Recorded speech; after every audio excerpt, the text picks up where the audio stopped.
بسم اللہ الرحمن الرحیم۔ السلام علیکم۔ ایک افسوسناک خبر، سوڈان میں شیخ نورین محمد صدیق کی وفات۔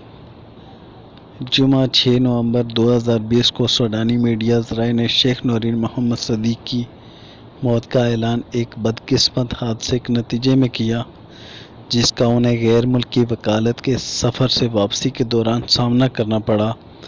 میڈیا ذرائع نے ایک پریس بیان میں تصدیق کی ہے کہ شیخ نورین محمد صدیق کی موت کی وجہ ایک افسوسناک ٹریفک حادثہ تھا، جس کا انکشاف مشینری سفر سے آتے ہوئے ہوا تھا، جہاں انہیں اسپتال منتقل کیا گیا تھا اور وہیں انتقال کر گئے تھے۔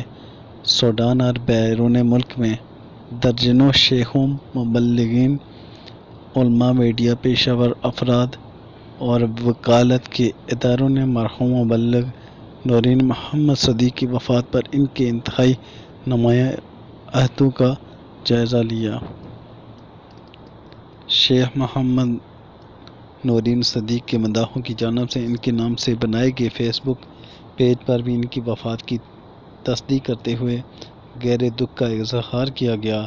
شیخ نورین محمد صدیق کی وفات پر سوڈان کے عوام سمیت دنیا بھر کے مسلمانوں نے گہرے دکھ اور افسوس کا اظہار کیا۔